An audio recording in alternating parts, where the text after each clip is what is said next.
तो प्यारे साथियों, अब हम लोग जो हैं इम्पोर्टेंट सूचकांक यानी इंडेक्स को पढ़ लेते हैं और मुझे उम्मीद है कि डेफिनेटली आप लोगों को ये पसंद आएंगे।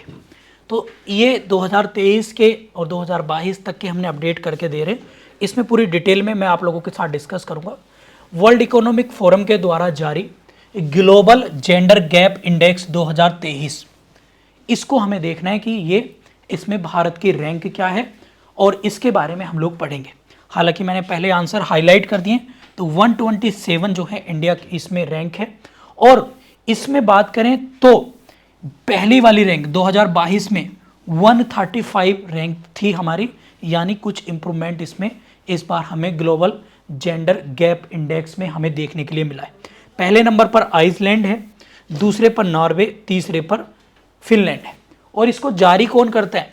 तो इसको जारी करता है वर्ल्ड इकोनॉमिक फोरम। और वर्ल्ड इकोनॉमिक फोरम के याद रखेंगे इसका हेडक्वार्टर कहाँ है, तो वो है आपका दोवास। दोवास कहाँ पर है? आपका स्विट्जरलैंड में। बात क्लियर है सभी को? हाँ या ना में जवाब देंगे।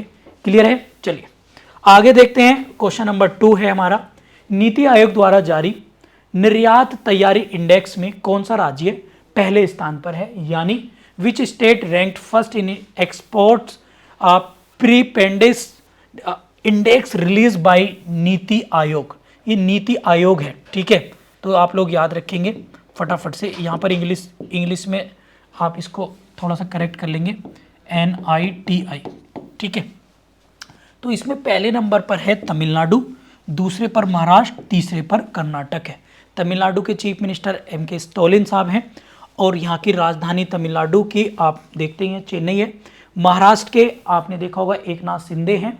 और महाराष्ट्र की जो कैपिटल है, जिसे कमर्शियल कैपिटल ऑफ इंडिया के नाम से जाना जाता है, जहाँ पर गेटवे ऑफ इंडिया भी है, वो है आपकी बम्बई। और कर्नाटक जिसे साइंस सिटी या सिलिकॉन सिटी के रूप में भी जाने जाता है, जिसे ब्लैक पकोड़ा सिटी भी कहते हैं, और वो है आपकी बेंगलुरु। और बेंगलुरु में क्या है आपको पता है, इसरो का हेडक्वार्टर भी है। ये भी आप लोगों को याद रखना है। इसके बाद देखिए हरियाणा एक ऑब्जेक्टिव आया, तो मैं बता दूं ये कई बार आता है। 1 नवंबर 1966 को इसकी स्थापना हुई थी, तो इसके साथ चाहो तो ये लिख लेना। तेलंगाना की स्थापना हुई थी 2 जून 2014 को, तो ये भी आप लोग चाहो तो लिख लेंगे। अच्छा, कमेंट बॉक्स में बताना मुझे, सारे बच्चे बताइए यूनियन टेरिटरी कितने हैं अभी हमारे। इसके बाद एक क्वेश्चन नंबर 3 है, विश्व आर्थिक मंच द्वारा जारी energy transition index. Energy transition index किसके द्वारा जारी किया जाता है और भारत की रैंक क्या है? तो भारत की रैंक तो 67 है। अगर मैं बात करूं इसमें, भारत की रैंक 67 है। और ये भी आपके किसके द्वारा किया जाता है? वर्ल्ड इकोनॉमिक फोरम के द्वारा। पहली रैंक पे कौन है? स्वीडन, और भारत है 67, ठीक है। बात क्लियर होगी सभी की। अब देखो इसमें नॉर्वे आया, तो नॉर्वे की कैपिटल याद रखेंगे, नॉर्वे की कैपिटल है ओस्लो। और इस ओस्लो में केवल शांति का जो नोबेल पीस है ना, नोबेल पीस अवार्ड जो है वो ओस्लो में दिया जाता है। ये भी आप लोग चाहो तो याद रख लेंगे। इसके बाद अच्छा, ऊपर नीति आयोग आया था, तो नीति आयोग आपको हाथों हाथ करा देता हूँ। यहाँ पर लिखिएगा नीति आयोग। तो नीति आयोग की फुल फॉर्म क्या है? National institution for transforming India, for transforming India. और इसकी स्थापना कब हुई थी? इसकी स्थापना हुई थी 1 जनवरी 2015 में। ये आप लोग याद रखेंगे, ठीक है। सुमन के बेरी इसके अभी कौन है? इसके वाइस प्रेसिडेंट हैं वो, सॉरी इसके वाइस प्रेसिडेंट हैं, ये आप लोग याद रखेंगे। और हमेशा इसके प्रधानमंत्री जो हैं अध्यक्ष होते हैं, ये आप लोग याद रखेंगे। इससे पहले इसका नाम योजना आयोग के नाम से हम लोग जानते थे। आगे बढ़ते हैं। और ये भी कई बार क्वेश्चन आ गया, नीति आयोग ना तो कॉन्स्टिट्यूशनल बॉडी है और ना ही ये स्टैच्यूटरी बॉडी है। NITI Aayog it is a advisory body. Advisory body मतलब एक ऐसी बॉडी जो भारत की सरकार यानी प्रधानमंत्री और उनके कैबिनेट मंत्री किसी एक सामूहिक सिग्नेचर करके ऑर्डर निकाल देते हैं, यानी पास्ड बाय एनी ऑर्डर, वही उस बॉडी को कहते हैं एडवाइजरी बॉडी। यानी इसे किसी प्रोसीडिंग से गुजरना नहीं पड़ा, लाइक सुप्रीम कोर्ट या फिर पार्लियामेंट्री। अब है ग्लोबल स्टार्टअप इकोसिस्टम रिपोर्ट 2023 में प्रथम स्थान पर कौन रहा है? तो वो है सिलिकॉन वैली USA की। ये आप लोग याद रखेंगे, इसमें आंसर वेरी वेरी इंपॉर्टेंट है। स्टार्टअप का बात है जहाँ पर हाई ग्रोइंग स्टार्टअप है, और इसमें बेंगलुरु में 20, दिल्ली में 24, 20वें नंबर पर रहा बेंगलोर, दिल्ली 24वें पर, और 31वें नंबर पर है आपका मुंबई। ये आप लोग याद रखेंगे। सिलिकॉन वैली से मुझे याद आया, सिलिकॉन वैली कहाँ पर पड़ती है? कैलिफोर्निया यूएसए में। और एक सिलिकॉन वैली हम बोलते हैं किसको, हम किसको बोलते हैं? सिलिकॉन वैली, आप लोग नोट कर लेना इसको, बेंगलुरु को। ये भी भारत का silicon valley. And science city भी बेंगलुरु को बोलते हैं। लेकिन साइलेंट वैली कंफ्यूज मत हो जाना, ये सिलिकॉन है और मैं कौन सी वैली बता रहा हूँ? Silent valley. तो साइलेंट वैली आप लोग नोट कर लेना, साइलेंट। तो ये कहाँ पर है? केरल में। और एक है फ्लावर्स ऑफ वैली, फूलों की घाटी, तो ये कहाँ पर है? चमोली डिस्ट्रिक्ट उत्तराखंड में। ठीक है। चंबा वैली कहाँ पर है? उत्तराखंड में। नुब्रा वैली कहाँ पर है? लद्दाख में। काठमांडू वैली कहाँ है? नेपाल में। तो ये सारी वैली हैं, ज्योग्राफी का पार्ट है, वो भी मैं आप लोगों को बताऊंगा। चलिए आगे है, टाइम्स हायर एजुकेशन द्वारा जारी की गई एशिया यूनिवर्सिटी रैंकिंग में पहले स्थान पर बताना है कि कौन है। तो उसमें एक यूनिवर्सिटी है सिंगुआओ, सिंगुआओ यूनिवर्सिटी कहाँ की है? चाइना की भाई। तो ये पहले नंबर पर है, वेरी वेरी इंपॉर्टेंट है, ये आप लोगों को याद रखना है, वेरी वेरी इंपॉर्टेंट है। और जो बेंगलोर में नेशनल साइंस इंस्टीट्यूट है वो 48वें नंबर पर इसमें आया है।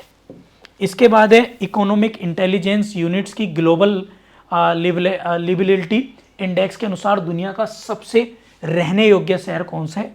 तो वियना की, ऑस्ट्रिया की राजधानी वियना सबसे ज़्यादा रहने योग्य शहर जो है बताया गया है। इसमें टोटल 173 देशों को शामिल किया गया था, और इसमें भारत के शहर भी शामिल हैं। दिल्ली बम्बई की जो रैंकिंग है वो 141वें नंबर पर आई है। बस इतना आप लोगों को याद रखना है, रहने लायक। ठीक है, बस इतने। अब देखो टोक्यो, यहाँ पर वर्ड आया है टोक्यो, इसको मैं बता देता हूँ। टोक्यो हमारा जापान की कैपिटल है, ये आप लोग याद रखेंगे। और जापान के बारे में मैं थोड़ा सा बता देता हूँ। यहाँ के प्राइम मिनिस्टर हैं फोमियो किशिदा, फोमियो किशिदा आप लोग लिखेंगे। जापान की राजधानी टोक्यो तो है ही, और यहाँ की मुद्रा है येन, ये आप लोग याद रखेंगे। और यहाँ के शेयर मार्केट को कहते हैं निक्की, ये भी आप लोग नोट कर लेंगे। ठीक है। जापान जिस पर 6 अगस्त हिरोशिमा पर और 9 अगस्त नागासाकी पर क्या करे? बम ब्लास्ट कर दिए थे वहाँ पर, ये भी आप लोगों को याद रखने। इसके बाद है आपका question number 7, world trade organisation की यानी विश्व व्यापार सांख्यिकी समीक्षा रिपोर्ट के अनुसार व्यापारिक निर्यात के मामले में भारत का कौन सा स्थान है? तो वो है 18वां स्थान। और वर्ल्ड ट्रेड ऑर्गेनाइजेशन क्या है? WTO। अगर हम इसकी बात करें तो 1 जनवरी 1995 में इसकी स्थापना हुई थी, जेनेवा हेडक्वार्टर है। और WTO में आई थिंक 194 जो हैं वो वो हैं आपके, क्या बोलते हैं इसको, मेंबर हैं। इसके वो कौन है प्रेसिडेंट, जरा मुझे कमेंट बॉक्स में बताना WTO के। इसके बाद अगर हम देखते हैं तो वो है internet resilience index IRI, Bharat की रैंक क्या है? तो इसमें 6ठी रैंक है, और पहले नंबर पर इंटरनेट सोसाइटी द्वारा जारी किया गया, तो वो है इसमें भूटान, दूसरे पर बांग्लादेश, तीसरे पर मालदीव। ठीक है, तो ये आप लोगों को याद रखना है।